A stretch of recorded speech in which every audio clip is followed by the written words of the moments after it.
지난 시간에는 우리의 구원에 있어서 우리가 자랑할 것이 아무것도 없다라는 것에 대해서 살펴봤죠. 여기서 자랑한다는 건 우리가 한 것이 있다라는 말로, 자랑하는 것이 없다는 건 우리의 구원에 대해서 우리가 한 것이 아무것도 없다라는 걸 인정하는 거라고 했습니다. 그래서 나는 예수를 믿어서 구원을 받았습니다 라는 말은 엄밀히 말해 오해의 소지가 좀 있는 표현이라고 했죠. 다시 분명히 정리하자면 우리는 믿어서, 내가 믿었기 때문에 구원받은 게 아닙니다. 하나님을 알지도 찾지도 못했던, 영적으로 완전히 죽었던 우리를 하나님이 다시 살려주심으로 믿게 된 거예요. 이걸 중생이라고 했죠. 그렇게 우리에게 하나님을 알게 하고 믿게 하는 이 믿음을 부어주시자, 우리에게 부어지자 비로소 우리가 믿게 되는 겁니다. 내가 죄인이라는 걸 인정하게 되고 예수 그리스도를 나의 구세주로 영접한다고, 믿는다고 고백하게 된다는 거란 말이죠. 그러니 내가 믿은 게 아니라 믿게 해주셔야 믿어지게 된 거란 말입니다. 그래서 나의 구원받음에 있어서 나는 믿어서 구원받았다라고 내가 믿었음을, 내 믿음을 자랑할 수 없다라는 겁니다. 우리의 그 어떤 것도, 설령 우리의 믿음도 거기에 기여하지 않았다라는 거예요. 자, 그럼 여기서 질문이 나오죠. 아니, 그럼 우리가 믿어서 구원 얻은 것이 아닌데 왜 성경에는 주 예수를 믿어라, 그리하면 너와 내 집이 구원은 얻으리라 라는 말씀이나 사람이 마음으로 믿어 의에 이르고 입으로 신하여 구원에 이른다는 이 말은 왜 나오는가 하는 거죠. 왜 사도들은 전도할 때 주 예수를 믿어라, 믿어야 구원을 얻는다라고 말하는가 하는 겁니다. 오늘 본문 22절에도 예수 그리스도를 믿음으로 말미암아 모든 믿는 자에게, 계속 믿음이 나오죠. 미치는 하나님의 의. 26절 후반절에도 예수 믿는 자를 의롭다 하려 하심이라. 28절에도 사람이 의롭다 하심을 얻는 것은, 즉 구원을 얻는 것은 믿음으로 되는 줄 우리가 인정하노라. 여기 보면 다 믿음으로라고 나옵니다. 믿어야 의롭게 된다, 믿어야 구원 얻는다 라는 말이죠. 지난주와 이번 주는 똑같은 본문입니다. 그런데 이 똑같은 본문에 지난주 우리가 살펴왔던 내용과 완전히 정반대되는 두 가지 선언이 함께 나온단 말이죠. 우리의 믿음으로 구원을 받은 게 아니다라는 이 선언과 또 믿어야 의롭다 하심을 받는다, 즉 구원을 얻는다는 이 양극단의 말씀이 나오는 겁니다. 이걸 도대체 어떻게 이해해야 하는 걸까 하는 겁니다. 자, 그런데 사실 이게 우리에게 낯설지만은 않은 것은요, 성경에는 이런 양립할 수 없는 두 극단의 개념을 들어서 우리의 구원을 설명하는 데가 매우 많다는 사실입니다. 대표적인 것이 하나님의 주권과 인간의 자유의지죠. 하나님이 정하셨다면 거기에는 자유의지가 들어설 자리가 없습니다. 내 의지가 있다면 하나님의 주권은 의미가 없게 되는 거죠. 그러니까 이 두 가지 개념은 양립할 수가 없는 거죠. 또 이미와 아직으로 설명하는 우리의 구원의 시제도 그렇습니다. 지난번에 살펴본 복음과 율법의 관계에서 율법은 인간이 절대로 다 지켜낼 수 없다라고 말하면서도 동시에 이 율법은 하나님의 백성이 지키라고 주신 거다, 지켜야 한다라는 이 말씀도 양립할 수 없는 거죠. 행함으로 절대로 구원 얻을 수 없다, 오직 믿음이라고 말해놓고는 또 행함이 없는 믿음은 죽은 거다, 행하지 않으면 하나님 나라에 들어갈 수 없다라는 이 말씀도 그렇고, 또 이미 우리는 예수의 피로 의롭다함을 받았다는 이 이미 완성된 칭의 안에 있는데, 그런데 그 후에도 여전히 우리의 구원에 있어서 남아있는 성화의 문제가 있다는 사실입니다. 이렇게 성경이 우리의 구원을 설명할 때 이런 논리적 모순의 입장에 서 있는 두 극단이 항상 나온다는 사실이에요. 왜 이렇게 모순적인 개념이 나올까? 자, 여러분 이 부분을 잘 정리해 놓으십시오. 그건 구원을 바라보는 하나님의 시각과 우리의 시각 차이 때문입니다. 시간의 이 개념 위에 계신 하나님에게는 과거, 현재, 미래가 없죠. 당신의 계획하심, 작정하심, 하나님이 마음먹으심이 곧 성취입니다. 하나님이 작정하시자 바로 그게 성취가 되는 거예요. 그러나 시간의 한계 아래 살아가는 우리는 하나님의 이 구원의 계획과 그것이 성취되는 이 두 사이를 살아가고 있는 중이란 말입니다. 그런 우리에게 하나님의 이 구원을 설명하려면 이미와 아직의 이 개념으로밖에, 이 양극 극단의 이 개념으로밖에 설명할 수가 없는 겁니다. 왜냐하면 이 두 가지를 한꺼번에 담아 설명하고 또 이걸 이해할 수 있는 우리의 언어나 우리의 논리 체계가 우리에게는 없기 때문이죠. 하나님 안에서는 이미 우리의 구원이 성취되어 있지만 우리는 이 땅에서 예수를 믿는 과정도 있죠. 그리고 그 믿음을 가지고 그 위에 신앙생활하면서 내 믿음이 성장하고 자라나가는 이 과정도 있죠.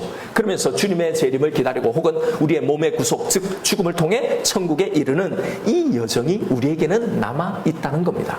그래서 여러분, 계시록이 우리의 구원을, 우리의 상황을 어떻게 묘사해 놓고 있는지를 보십시오.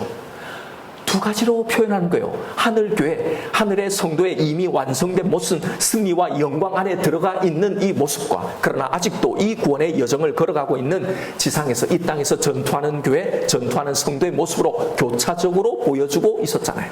그러니 이미 너희는 승리하여 있으니 이걸 믿고 결국 이 승리로 귀결될 이 믿음의 여정, 승리에 다다르게 될 이 싸움을 싸우라고 권면하는 겁니다. 이 두 가지를 가지고요. 이렇게 한 가지를 설명하고 그 다음에 또 한 가지를 설명해 놓을 수밖에 없는 겁니다. 동시에 우리에게 설명할 수 있는 이 표현의 기법이 없는 거죠. 그래서 이 두 개가 하나씩 나올 때마다 두 개가 서로 모순의 논리처럼 보이는 거예요. 여러분, 이건 말도 안 되는, 말이 안 되는 이 이율배반적인 모순투성이의 이상한 논리가 아니에요. 하나님이 이미 완성해 놓고, 그래서 그 놓으신 후에 주신 이 구원을 가지고 우리는 그 완성을 향해 걸어가는 이 과정이기에 이렇게 설명할 수밖에 없단 말이죠. 고로 우리는 우리의 구원을 바라보고 인식하는 데 있어서 이 양극단의 어느 한쪽이 아니라 항상 이 두 측면을 동시에 함께 볼 수 있어야 하는 겁니다. 그래야 이 구원을 제대로 이해하고 제대로 된 구원의 삶, 제대로 된 신앙생활을 할 수 있는 거예요. 그러라고 이 양립할 수 못하는, 다 이해되지 못하는 이 개념들을 우리에게 계속 설명해 놓고 있단 말입니다. 자, 그럼 오늘은 이 두 양극단의 설명 중에 하나인 왜 우리의 믿음은 우리의 구원의 근거가 될 수 없다라고 말해놓고 우리는 믿어서 구원받는 게 아니다, 우리의 구원에 내가 한 건 아무것도 없다라고 하면서 동시에 예수를 믿어야 구원 얻는다라고 말하는가에 대해서 생각을 해보죠. 이게 오늘의 주제 질문입니다. 이걸 계속 생각하면서 이 말씀을 듣고 따라오십시오. 자, 우리가 당신은 어떻게 구원을 받았습니까? 라는 질문에 나는 예수를 믿어서 구원을 받았습니다 라고 대답하는 그 이유는요, 믿어야 구원을 얻는다는 말을 성경이 계속하고 있기 때문입니다. 그걸 우리가 계속 들었기 때문이에요. 아까 살펴본 것처럼 오늘 본문에도 계속 믿음으로 의롭게 된다는 이 말이 계속 나오잖아요. 믿어야 구원을 얻는다라고. 그러니 우리는 그렇게 대답할 수밖에 없는 겁니다. 자, 그런데 에베소서 2장에서 한 바울의 이 구원에 대한 설명을 한번 보십시오. 왜 이걸 보냐면 오늘 본문의 이 상황이 가장 선명하게 드러나 있기 때문입니다. 에베소서 2장 8절에 너희는 그 은혜에 의하여 믿음으로 말미암아 구원을 받았으니 이것은 너희에게서 난 것이 아니요 하나님의 선물이라 행위에서 난 것이 아니니 이는 누구든지 자랑하지 못하게 함이라. 자, 여기에 두 극단이 한 구절에 극명하게 드러납니다. 8절에 믿음으로 말미암아 구원을 받았으니 라고 해놓고는 이게 너희에게서 난 것이 아니래요. 9절에 이건 행위에서 난 것이 아니라고 또 말하죠. 여기에 이 행위에 뭐도 포함된다고 했습니까? 우리가 믿은 것, 우리의 믿음, 이것도 행위잖아요. 그래서 내가 믿었다고 내가 믿은 것, 나의 믿은 것을 자랑할 수 없다라고 말한 겁니다. 여러분, 바울이, 성경이 이런 모순적인 말을 할 리가 없잖아요. 그래서 우리는 오늘 본문에서 바울이 구원을 설명하고 있는 이 믿음으로라는 이 말을 다시 살펴봐야 하는 겁니다. 바울이 여기서 믿음으로 말미암아 의롭게 된다는 이 말이 우리가 보통 지금까지 이해하고 있는 우리가 믿어야 의롭게 된다, 믿어야 구원을 얻는다는 말인지를 말입니다. 왜냐하면 우리가 이해온 대로라면 지금 바울은 한 문장 안에서 완전히 모순된 말을 하고 있기 때문입니다. 그래서 여기서 이 예수를 믿음으로라는 이 말을 다시 살펴보아야 한다는 거예요. 우리는 계속 이 구원 우리에게 구원을 얻게 하는 이 믿음, 이 예수를 믿는 이 믿음이 나에게서 생긴 것이 아니고 하나님이 부어주신 선물로 주신 믿음이라고는 이 바울의 설명을 계속 살펴보았습니다. 그래서 이 믿음이 우리를 구원케 하는 능력이라고 했던 겁니다. 왜냐하면 내가 믿었다고 하면, 내가 믿는다고 하는 이 믿음은 언제나 가변적이기 때문입니다. 믿음이 좋을 때는 엄청 뜨거운 것 같죠. 그러나 침체할 때는요, 하나님의 존재조차도 가물가물해질 정도로 우리의 믿음이, 신앙이 바닥을 친단 말입니다. 그러나 내게 부어진 이 믿음, 이 선물로 받은 이 믿음은 결코 변하지 않는 믿음인 겁니다. 왜요? 그 출처가 하나님이기 때문입니다. 그래서 우리의 구원은 확실한 거라고 했습니다. 고로 우리를 구원케 하는 이 믿음은 우리가 믿었다라고 말한 그 믿음이 아니라 하나님이 부어주신 믿음이라는 겁니다. 이게 지금까지 우리가 공부하면서 정리한 내용이잖아요. 자, 그렇다면 오늘 본문에서 바울이 말한 예수를 믿으로 말미암아라는 이 말은 무슨 말인지, 여기에 나오는 믿음은 무슨 믿음인지 이걸 좀 더 자세히 따져보도록 하죠. 자, 왜냐하면 분명히 우리가 생각하는 이 믿음으로는, 내가 믿었다라는 이 믿음으로는 설명이 안 되는, 모순되는 설명이 지금 계속 나오기 때문입니다. 오늘 본문 22절을 보세요. 곧 예수 그리스도를 믿음으로 말미암아 모든 믿는 자에게 미치는 하나님의 의니 차별이 없느니라. 예수 그리스도를 믿음으로 말미암아, 믿는 것 때문에, 내가 믿었기 때문에, 그래서 그 믿는 모든 자에게 이 하나님의 의가 미치게 되었다라는 설명이죠. 여기서 문제가 되는 구절이 바로 예수 그리스도를 믿음으로 말미암아라는 이 말이에요. 이 말씀을 우리는 예수 그리스도를 믿는 우리의 이 믿음 때문에, 내가 믿었기 때문에 하나님의 이 의가 우리에게 주어졌다라고 생각하는 거예요. 하나님이 우리를 구원하셨다, 이렇게 생각하는 거죠. 그러니 하나님의 의가 주어진 이 근거는 우리의 믿음, 내가 믿은 것이 되죠. 자, 잘 들으십시오. 그런데 여러분, 이렇게 해석해버리면 지금 바울이 여기서 설명하고 있는 이 말과 완전히 반대 해석이 되는 거예요. 성경의 말씀과. 지금까지 우리가 살펴본 바울의 말이 뭐였습니까? 자랑할 것이 없다. 너희가 믿었다는 것?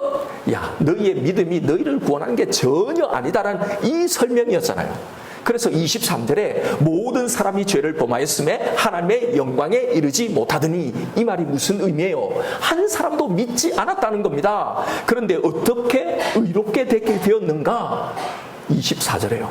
속량으로 우리 대신, 우리의 생명의 값을 대신 지불해 주심으로, 그래서 그리스도 예수 안에 있는 속량으로 말미암아. 자, 보세요. 여기에 우리 믿음으로 말미암아가 아니죠. 그 속량으로 말미암아, 예수 그리스도가 대신 해줌으로 말미암아 하나님의 은혜로 값없이, 우리가 한계 없이 의롭다 하심을 얻은 자가 되었느니라 라는 거예요. 그래서 25절에 어떻게 하셨는지 그 방법을 보여주신 거잖아요. 여기에 나오는 화목 제물이 속죄소, 언약궤를 덮는 뚜껑이라고 설명드렸죠. 언약궤 덮개로 우리의 모든 죄를 다 덮으심으로, 그래서 그 죄가 분명히 있는데 그 죄를 간과하심으로, 보지 않으심으로 그렇게 했다는 거예요. 이 덮개에 무엇이 뿌려진 겁니까? 예수의 피요. 그러니까 그 피로 우리의 모든 죄를 다 덮으셨다는 겁니다. 그러니 그 예수의 피로 말미암아 값없이, 우리가 한 게 아무것도 없이 의롭게 하셨다라는 겁니다. 그래서 27절에 자랑할 것이 없다라는 겁니다. 그러면서 무슨 법으로냐? 행위로냐? 아니라 오직 믿음의 법으로니라. 이 믿음의 법으로 그렇게 된다는 겁니다. 여기서 우리는 이 믿음의 법이라는 걸, 우리는 믿어서 구원을 받게 되는 법 이라고 생각하는데, 여러분 가만히 생각하면 이거는 행위의 법이죠. 내가 믿었다는 것으로 구원받는 것, 이게 행위잖아요.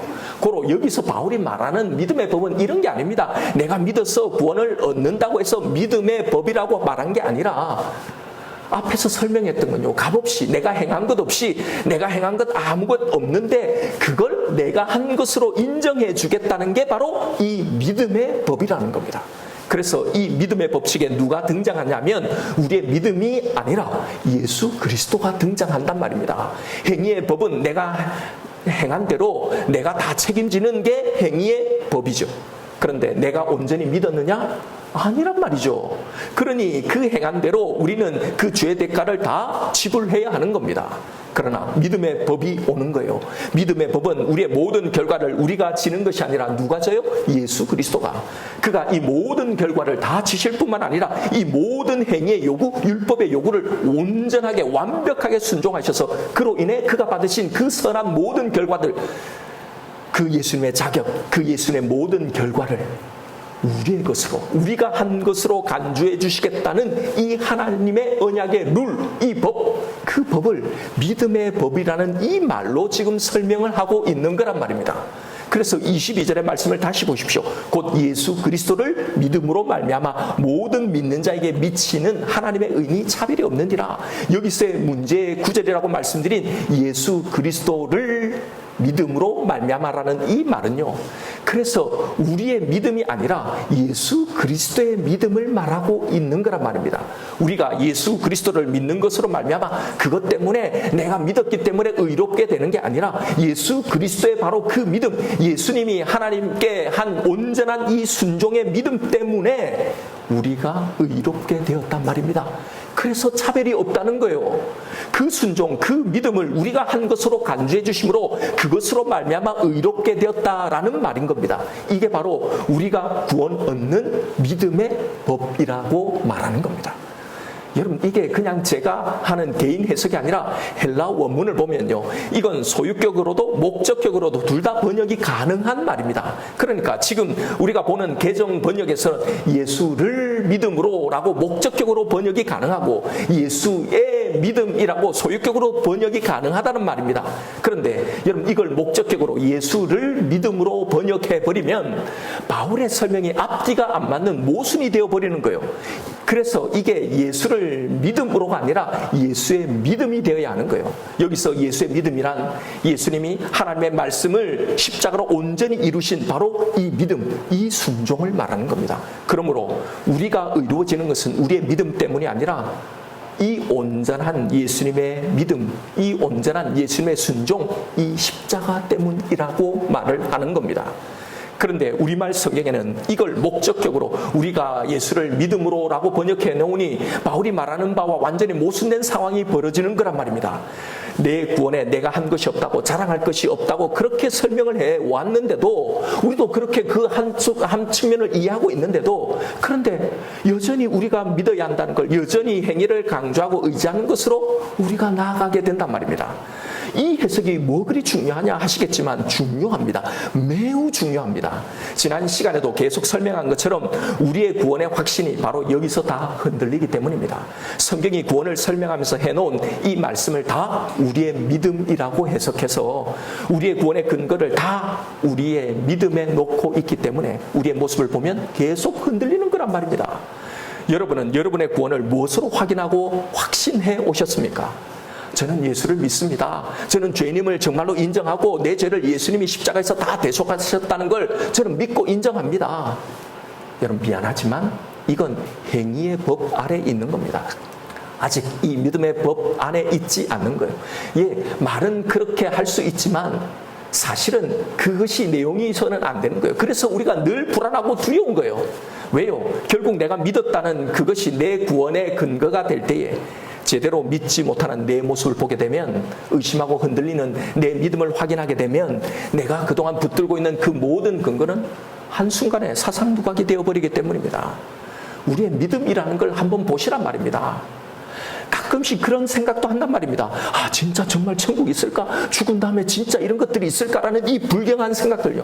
여러분, 우리가 믿는다 하면서 이런 게 우리의 믿음이라는 겁니다. 나는 예수를 믿습니다라고 아무리 외치고 다짐해도요, 이런 우리의 믿음, 이렇게 믿었다는 것으로 구원도, 구원의 확신도 전혀 가질 수 없단 말입니다. 이 불안함 속에 계속 이 불안함들이요, 계속 우리를 정죄감에 빠지게 만들고 율법적이게 만드는 겁니다.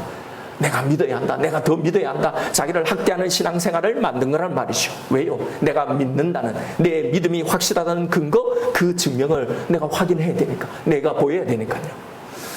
바울이 바로 이걸 설명하려고 이 오해와 이 불확신을 바로잡으려고 이 말을 한 거란 말입니다. 너희의 믿음이 아니라 예수의 믿음으로 의롭게 하심을 받았다는 이 말을 하려고요.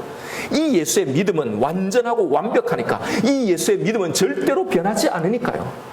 여러분, 우리를 구원하는 것은요, 우리의 믿음이 아니라 예수 그리스도입니다.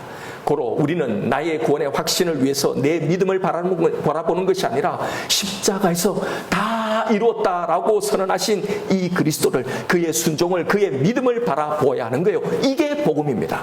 그래서 우리의 구원은 확실하다고 하는 겁니다. 그래서 이 복음은 우리를 능히 구원케 하는 능력이라고 말을 한 겁니다. 우리의 어떠함에도 이렇게 흔들리는 우리의 믿음을, 우리의 모습을 보시지 않고 예수가 이루어 놓으신 것을, 그걸 보고 그걸 우리의 성적으로 매겨주시겠다는 거죠. 그래서 26절의 말씀도 제대로 번역해야 하는 겁니다. 26절 후반절을 보십시오. 예수 믿는 자를 의롭다 하려 하심이라. 자, 이 똑같은 원문이요, 4장 16절에 그대로 나와요. 그런데 거기에 이 똑같은 원문이 어떻게 번역되어 있는지를 보십시오. 16절입니다. 4장 16절에요. 그러므로 상속자가 되는 그것이 은혜에 속하기 위하여 믿음으로 되나니 이는 그 약속을 그 모든 후손에게 굳게 하려 하심이라. 율법에 속한 자에게뿐만 아니라, 그 다음 말이에요. 아브라함의 믿음에 속한 자에게도 그러하니. 아브라함은 우리 모든 사람의 조상이라. 자, 여기에 아브라함의 믿음에 속한 자라고 번역되어 있어요. 그러니 26절에도 똑같은 말이에요. 예수 믿는 자가 아니라 예수의 믿음에 속한 자라고 번역되어 있어야 하는 거예요. 예수의 믿음에 속한 자를 의롭다 하려 하심이라. 그러니까 우리의 믿음이 아니라 예수의 믿음, 그의 순종, 그가 다 이뤄놓은 그 공로로 구원 얻는다라는 말입니다. 자, 여기까지 왜 이렇게 본문을 우리가 살펴온 겁니까? 예수를 믿음으로라는 말에 대한 오해를 바로 잡으려는 겁니다. 내가 믿어야 구원 얻는다는 이 말의 오해를요, 그로 인해 늘 불안한 우리의 구원의 확신을 위해서요. 그래서 우리는 여기에 나오는 믿음으로라는 말을 다시 정의해야 하는 겁니다. 오늘 본문 여기서 바울이 말하는 이 믿음은 다 예수를 믿는 자라는 내 의지, 내 믿음을 드러내는 말이 아니라요, 예수가 믿어진 자, 믿어지는 자라는 이 피동적인 의미로 다 해석해야 하는 겁니다. 예수를 믿는 자가 아니라 예수가 믿어지는 모든 자를 의롭다 하셨다라는 거예요. 22절을 보십시오. 이게 무슨 차이를 만드는지 잘 설명을 들어보세요. 22절에 예수 그리스도의 믿음으로 말미암아 그의 믿음 때문에 이것이 믿어지게 되는 모든 자에게 이 하나님의 의가 미친다, 이렇게 해석해야 되는 거예요. 26절의 후반절은요, 이렇게 읽어져야 합니다. 예수의 믿음에 속한 자를 의롭다 하심이라. 28절은요, 그러므로 사람이 의롭다 하심을 얻은 것은 율법의 행위에 있지 않고 믿어지는 이 일, 내 안에 믿어지는 이 일로 되는 줄 우리가 인정하노라. 바울은 여기서 우리가 믿어야 구원을 얻는다, 우리의 믿음 때문에 우리는 의롭게 하심을 받는 거다, 그러니 믿으라는 이 말을 하는 게 전혀 아니란 말이에요. 자, 그러면 설교 서두에서 했던 질문, 그러면 우리의 믿음이 우리를 구원하지도 우리를 의롭게 하지도 못하는데 왜 성경은 그럼 주 예수를 믿어라 그래야 구원을 얻는다고 말하는가? 마음으로 믿어 의에 이르고 입으로 시인해야 구원을 이룬다라는 이 말을 왜 하는 걸까 하는 겁니다. 자, 두 가지 때문에 그렇습니다. 바로 우리의 구원의 칭의와 성화를 설명하기 위해서예요. 성경이 믿음이라는 말을 사용할 때가 있습니다. 그 첫 번째가 우리가 의롭다 하심을 어떻게 얻게 되었는지 이 칭의를 설명할 때 사용되고, 두 번째로는 이제 이렇게 칭의받은 우리가 어떻게 살아야 하는지를 촉구할 때 이 믿음이라는 말을 사용하고 있습니다. 왜 우리의 믿음이 구원에 결정적이지 않는데도 성경의 다른 곳에는 결정적인 것처럼 믿어야 구원 얻는다라고 우리의 믿음을 촉구하는 걸까? 왜냐하면 이것이 우리의 구원을 확인시켜주는 선포문이기 때문에 이렇게 말을 하는 겁니다. 왜요? 우리가 우리의 구원을 확인할 수 있는 유일한 방법이 뭐예요? 다른 게 없단 말입니다. 지금 내 속에 이 예수가 믿어지는 이 믿음이 있다는 것, 내가 예수를 믿고 있다는 이 사실로만 확인할 수 있기 때문이에요. 왜요? 지금 내가 예수를 믿고 있는 건 믿는 자에게만 일어나는 일이기 때문입니다. 예수의 영인 성령에 의해서 중생하는 자에게만 일어나기 때문이에요. 그래서 세상 사람들이 나보다 훨씬 더 착하게 살아도, 나는 그보다 못한 것 같아도 구별하고 차이가 있는 이유가 이거예요. 나의 행함, 나의 착함이 아니라 내 안에 있어 믿어지는 이 믿음요, 예수가 믿어지는. 여러분 한번 생각해 보십시오. 나에게서 나온 것도 아니에요. 내가 애써서 막 노력해서 만들어낸 것도 아니에요. 그런데 그렇게 내가 알지도 모르는 이 생겨난, 내 안에 생겨난 이 믿음의 내용이 뭐예요? 예수가 믿어지는 거란 말입니다. 이걸 어떻게 설명하겠어요? 그런데 설명을 해야 한단 말입니다. 왜요? 우리를 위해서, 또 믿지 않는 자를 위해서, 아직 이 믿음이 부어지지 않는 자들에게 어떻게 우리가 구원을 얻게 되는지를 설명하기 위해서 말입니다. 그래서 우리가 어떻게 구원을 얻게 되는지를 설명하기 위해서 이렇게 말할 수밖에 없는 거예요. 고로 예수를 믿어야 구원을 얻는다는 이 선포는 믿어야 된다는 우리의 의지, 이걸 말하는 게 아닙니다. 아니, 여러분, 믿게 해주셔야 믿는데 어떻게 믿으라는 뜻이겠냐 말입니다. 고로 이건 구원에 대한 선포로서 이 말씀이 나와 있는 거예요. 그래야 이제 이 믿음이 부어진 자들이 어느 순간 있다가 하나님이 부어주시는 이 믿음에 의해서 믿어지는 자들이, 아, 이게 구원이라는 거구나, 아, 내가 구원을 받은 거구나 라는 걸 알기 때문에, 이것 때문에요. 그리고 그렇게 구원받은 자들 역시 그래서 똑같이 예수를 믿으세요 라고 말할 수밖에 없는 겁니다. 왜요? 아직 이 믿음이 그 속에 들어오지 않았기 때문에 이렇게 말할 수밖에 없는 거란 말이에요. 들어오면 알게 되니까. 그러니 사실 요한복음 3장 16절 우리가 그렇게 잘 아는 저를 믿는 자마다 라는 말은요, 내가 믿어야 한다, 그래서 너는 믿어라, 나의 의지, 우리의 믿음을 촉구하는 말이 아니라 이렇게 선물로 주신 이 믿음으로 믿어지는 이 모든 자에게 멸망치 않고 영생하는 그 선물을 준다, 구원을 준다는 이 약속의 말씀으로 이해해야 하는 거예요. 또 요한복음 1장 12절에 영접하는 자 곧 그 이름을 믿는 자들에게라는 이 말은요, 이것도 내가 영접해야 한다, 영접하는 이게 아니라, 여러분 거기서 이어서 그 다음 절 바로 나오는 말씀이 뭐예요? 영접하게 되는 이 일이 어떻게 일어난다고 했습니까? 이는 혈통으로나 육정으로나 사람의 뜻으로 나지 아니하고 오직 하나님께로부터 난 자들이니라. 하나님께로부터 난 자만이 내가 믿는다고, 영접할 수 있다고 분명히 말하고 있잖아요. 다시 태어나야 생명이 주어져야, 그래야 듣고 보고 그 본 것을 붙잡으려고 일어서고 뛰고 하는 이 노력을 할 거잖아요. 여러분, 우리가 보통 죽은 시체와 산 사람을 구분할 때 어떻게 말합니까? 숨을 쉬어야 하고 움직여야 하고 걷고 달려야 하고 달려야 산자라고 되게 이렇게 구분하고 말하잖아요. 그럼 여러분, 이 말이 죽은 사람은 숨을 쉬어야 움직여야 걷고 달려야 살아날 수 있다는 말이 아니잖아요. 살아있으니 숨을 쉬는 거고, 살아있으니 움직이는 거고, 살아있으니 걷고 뛰고 하는 거잖아요. 똑같은 이치란 말입니다. 구원을 받았기 때문에 예수를 믿은 거란 말입니다. 그런데 그렇게 말할 수밖에 없단 말이에요. 그래서 예수를 믿어야 구원 얻는다라고 말하는 건 구원을 설명하고 선포하는 말인 겁니다. 예수가 믿어지는 것, 이것이 구원의 가장 본질적이고 실질적인 모습이니까요.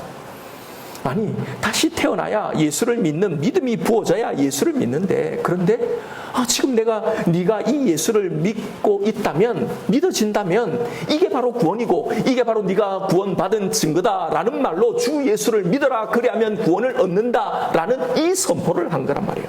이 믿음 안에 들어가는 것은 우리의 노력으로, 우리의 의지로 가능한 게 아닙니다. 이게 성경의 선언이잖아요. 아니, 죽은 자가, 생명이 없는 무생물이 어떻게 믿는 일이 일어날 수 있냐 말입니다. 요한복음 3장 5절에 예수님 당신 자신이 직접 말씀하시잖아요. 물과 성령으로 거듭나지 아니하면 하나님 나라를 볼 수 없다고 하셨잖아요. 여기서 거듭나는 건 내가 할 수 있는 게 아니죠. 여러분, 태어나지는 거지 내가 태어나는 게 아니지 않습니까? 결국 우리도 세상을 향해 이렇게 선포할 수밖에 없는 겁니다. 주 예수를 믿으라고. 여러분, 우리가 전도할 때 당신이 믿을지 안 믿을지 모르지만 사실은 그건 하나님이 믿게 해주셔야 믿는데, 그런데 아무리 당신이 사실은 내 말을 듣고 믿으려고 해도 하나님이 믿음 안 주시면 못 믿을 건데 그래도 한번 들어보시겠습니까? 그 결과는 모르지만 내가 한번 설명을 드릴게요 라고 전하지 않잖아요. 그냥 믿어라, 주 예수를 믿어라, 믿으면 구원 얻는다 라고 선포한단 말입니다. 이 말은 믿고 난 다음에 이 말의 의미를 알 수 있는 거예요. 내가 구원 받았구나, 하나님 나를 구원하셨구나 라는 거요. 이 구원의 선포문이란 말입니다. 그리고 바로 이 말에 근거해서 정말 내가 예수를 믿고 있음을, 믿음이 확인되어질 때 이게 구원이구나, 이게 내가 구원받았구나를 확인하게 되는 겁니다. 그래서 우리도 복음을 이렇게밖에 설명할 수 없고 이렇게 전할 수밖에 없는 겁니다. 그리고 또 하나, 이 선포가 담고 있는 또 하나의 의미가 있습니다. 여러분, 우리의 삶에 어떤 일이 발생할 때 우리는 이것을 두 가지로 설명하죠. 하나님이 예비하셨다, 하나님의 주권과 내 자유의지로 이 일이 일어났다고요. 아프리카 선교사로 나를 보내시는 것이 하나님의 주권적 계획이라면 이것은 반드시 일어나게 될 겁니다. 그런데 반드시 일어나게 되는 이 일인데, 그런데 이게 어떻게 일어나는가 하는 겁니다. 그건 언제나 나의 의지와 결단으로 일어나는 겁니다. 로봇처럼 그냥 가만히 있다가 저절로 가는 게 아니라 처음에는 그것을 거부하고 하지 않다가 내 계획을 포기하고 내려놓고 하나님의 마음을, 하나님의 계획을 받아들이는 이 나의 의지적인 일로 이 결과가 만들어지는 겁니다. 이처럼 하나님이 부어주시는 이 믿음으로 예수를 믿게 되는 이 일도 언제나 내 의지적인 결단으로 결국은 표출이 되는 겁니다. 그래서 주 예수를 믿어라 라는 결단을 촉구하는 이 말로 선포하는 거예요. 다른 것도 마찬가지예요. 나는 하나님의 뜻대로 살아가게 될 겁니다. 결국 그 목표하신 자리에 도달하게 될 거예요. 이것이 나를 향한 하나님의 구원이니까요. 그런데 성경이 계속 우리에게 뭐라고 말합니까? 너는 마음을 다하고 뜻을 다하고 목숨을 다하여 주 너의 하나님을 사랑하라, 하나님을 신뢰해라, 믿음으로 이 바다 위를 걸어가라. 끊임없이 우리에게 믿으라고 권면한단 말입니다. 왜요? 결국 그렇게 되지만 그 결과는 항상 나의 자유의지의 순복으로 그 결과가 나타나고 표출되기 때문입니다. 그래서 믿어지는 이 믿음이 부어지면 내 안에 완악한 내 의지를 뚫고 주님 이제 항복합니다. 주님 두 손 들고 주님 앞에 나아갑니다. 내가 주님을 진짜 나의 구세주로 고백합니다는 이 결과가 그렇게 드러나는 거예요. 그래서 복음의 선포가 주 예수를 믿어라 라는 말로 나오는 거예요. 자, 이제 왜 우리의 구원에 있어서 우리의 믿음이 결정적이지 않는다고 해놓고 왜 예수를 믿어야 구원을 얻는다라는 이 말이 나오는지를 이해가 되시죠? 자, 이게 무슨 의미로 무슨 의도로 선포되었는지 말입니다. 자, 그런데 여기서 또 오해된 신앙이 나오게 되는 거예요. 이렇게 구원을 설명해 놓으면 이제 구원은 이미 다 끝난 것이라고 생각해 버린단 말이죠.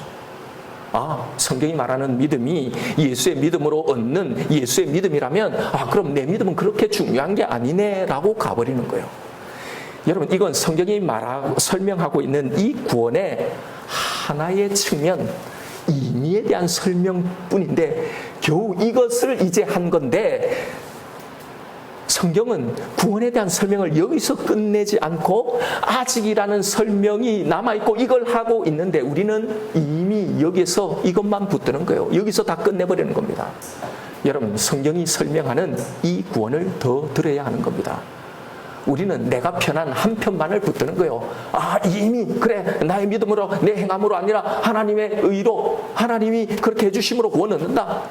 그래서 내 편한 걸로 끝내버리는 거예요. 여러분, 성경이 설명하는 이 구원을 우리는 온전히 들어야 합니다. 아까 말씀드린 것처럼 이 두 가지를 동시에 우리는 보아야 하는 거예요. 그럼 예수의 믿음 때문에 구원 얻는 우리는 이제 뭘 해야 한다는 겁니까? 그래서 이제 성경에 나오는 또 하나의 믿음 이야기가 나오게 되는 거예요. 자, 내 안에 생명이 들어와서 거듭나게 되면 무슨 일이 벌어집니까? 자각이 생기죠. 인지가 생기죠. 내가 죄인이라는 걸 알고 그 죄인이 받아야 할 하나님의 진노가 보이게 되는 겁니다. 그러니 거기서 구원해 주신 이 하나님의 긍휼, 이 사랑을 보고 이제 그 하나님을 사랑하게 되죠. 여러분, 사랑하게 되면 어떻게 된다고 했습니까? 사랑하는 그분이 원하는 걸 해드리고 싶은 마음이 내 속에 생긴단 말이에요. 그러면서 이제 결단하고 순종하고 포기하고 내려놓고 하나님 앞에 바치고 헌신하는 이 믿음의 일이 나오게 되는 거예요. 여기에서 바로 성경이 다시 믿어라, 신뢰라는 말을 하게 되는 겁니다. 바로 여기가 이제 우리가 흔히 말하는 내가 믿는다, 믿습니다라고 믿음이라는 게 나오게 된다는 거예요. 내가 믿는 믿음 말입니다. 바로 이것이 전에 1장에서 공부할 때 나왔던 믿음에서 믿음으로라는 이 말의 뜻이에요. 이 과정이에요. 굳이 이걸 나누어 설명하면 앞에 믿음이 칭의에 관한 믿음이라면 뒤에 믿음은 성화에 관한 믿음이라고 해보죠. 그런데 문제는 우리가 이 두 가지 믿음에 대해서 완전히 거꾸로 생각하고 있다는 사실입니다. 첫 번째 칭의의 믿음은 예수의 믿음으로가 된다는 건데 우리는 오히려 내가 만들려고 하는 거예요. 그래서 내 구원을 확인하려고 나는 정말 믿고 있나 안 믿나 이 믿음을, 첫 번째 이 믿음을 내가 만들려고 노력하는 거예요. 그리고는 정작 두 번째 믿음, 이 행함은 우리는 할 수 없으니 내 믿음이 연약하고 어차피 성경에도 행위로 구원 얻는 게 아니니 그냥 이건 건너뛰는 겁니다. 여러분, 성경이 설명하는 구원과 완전히 거꾸로 가고 있단 말입니다. 그래서 값싼 은혜, 천박한 기독교가 구원받았다고 하면서도 하나님이 원하시는 이 성화가 전혀 없는 세상에 나가 소금과 빛의 역할을 담당하며 복음을 전하는 그리스도인이 아니라 그 영광을 오히려 가리는 재수없는 대독교인이 다 되어버리는 거예요. 이런 신앙이 이미 받은 구원을 가지고 아직 살아내야 할 내 구원의 삶, 성경이 이제 설명하고 있는 또 구원의 또 하나의 설명, 이걸 여러분 어떤 식으로 이해하고 처리하고 있는지를 잘 보십시오. 구원은 은혜로 값없이, 그러나 상급은 내가 행한 것만큼, 이렇게 처리해버리는 겁니다. 그러니 그런 신앙 안에는 구원은 이미 끝나 있는 겁니다. 성경은 이 두 가지를 구원의 설명으로 하고 있는데 이미 끝내 넣어버리는 거예요. 그러면 뭐가 남습니까? 내가 행한 만큼 받을 수 있다는 이 상급만 남는 거예요. 그래서 열심히 믿는 겁니다. 그래서 열심히 기도하는 겁니다. 열심히 헌신하고 봉사하는 거예요. 왜요? 상급은 내가 믿는 만큼 받는 것이라고 믿고 있으니 말입니다. 혹 다른 양상으로 가죠. 아이고, 나는 큰 욕심 없다. 나는 천국 가는 것만으로 감사하고 나는 이것만으로 만족한다. 그리고는 성경이 말하는 이 아직의 과정에서 우리가 해야 할 일을 전혀 하지 않는 겁니다.